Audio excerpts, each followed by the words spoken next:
hoy no estamos en la calle, ¿vale? Hoy estamos en casa por ciertas circunstancias de tiempo personal y de tiempo meteorológico, ¿vale?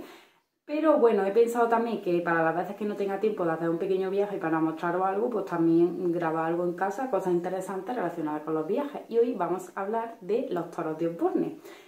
¿Quién no ha visto esa figura del toro cuando está viajando por España?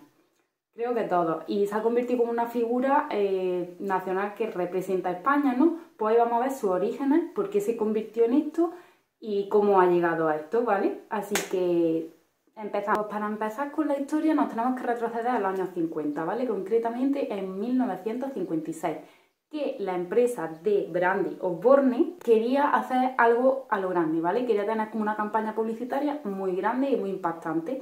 En concreto querían anunciar el brandy veterano Osborne, que era como su bebida más típica, más icónica de la marca.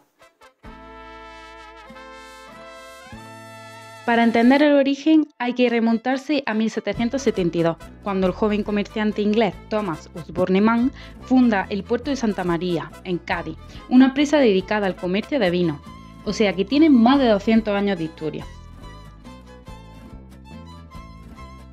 Y aquí es cuando nos adelantamos a 1956, donde la empresa busca una forma de promocionar su brandy veterano de una forma memorable. ¿Qué pasaba en esa época? Que las carreteras de España cada vez eran más importantes, se estaban modernizando y entonces ellos querían un anuncio relacionado con eso y además que tenga un impacto nacional. Y esta idea surge del publicista y diseñador gráfico Manolo Prieto, un creativo que entendió a la perfección lo que Osborne necesitaba, una imagen sencilla, directa, fácil de recordar y gigante. Prieto propone un toro. Así que así surgió la idea, ¿vale? Y entonces nos adelantamos un año después, en 1957, y plantan su primer toro, su primera valla publicitaria, en Cabanillas de la Sierra, Madrid. Los primeros toros eran de madera, medían unos 7 metros y llevaba bien visible el nombre de brandy veterano Osborne. Más tarde, en los años 60, se cambia de madera a chapa metálica, que eran más resistentes a la intemperie y se hacen más grandes, hasta 9 metros. La marca Osborne sigue presente, pero el toro ya empieza a destacar por sí mismo.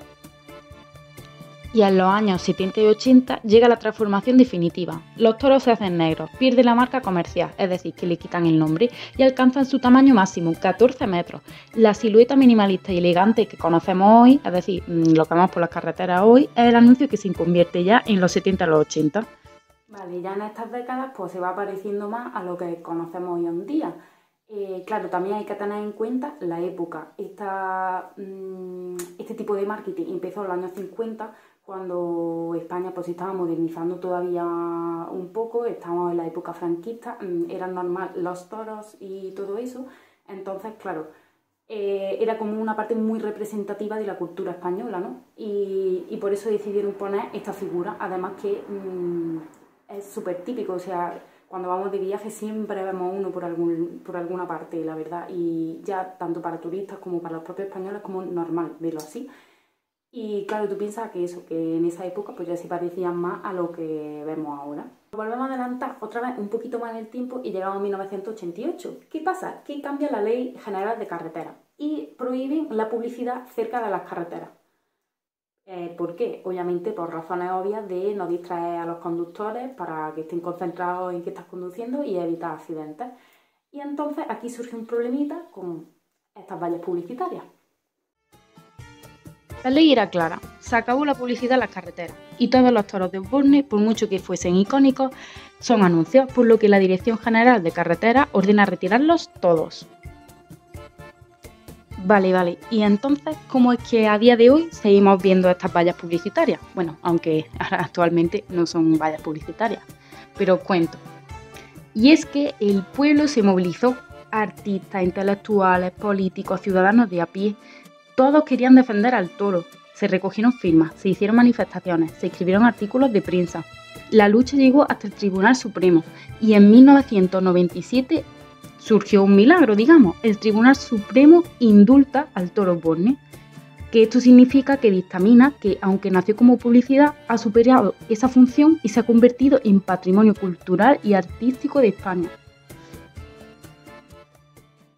Y efectivamente, así es como este símbolo se salvó de pues, ser quitado de las carreteras. Lo que sí tuvieron que hacer es echarlo cada vez más para atrás. Es decir, en un inicio estaban más pegadas a la carretera, pero con la ley esta de carreteras que hubo nueva, cada vez la publicidad tenía que estar más alejada hasta que ya no hubiese publicidad o muy poquita, pero tenía que estar como a unos X distancia de la carretera para no distraer mucho. Entonces por eso cada vez se alejaron un poco más, pero bueno, ahí siguió la figura y se convirtió en un patrimonio que simbolizaba algo cultural de España, que ya os digo, entiéndase que en esa época la corrida de toros, los toros era algo muy normal, entonces era algo que simbolizaba mucho eso.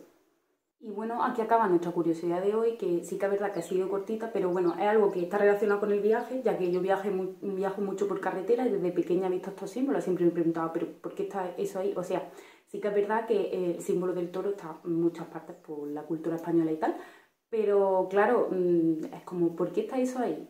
¿Quién lo puso o en qué momento? Y ya me puse un poco a investigar y me pareció la verdad que es una historia bastante interesante, o sea que fue publicidad de la época de los años 50 y ahí sigue.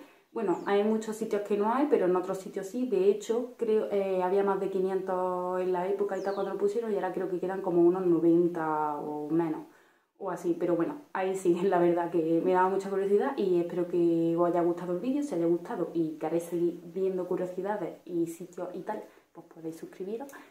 Y nada, nos vemos en la próxima. Muchas gracias.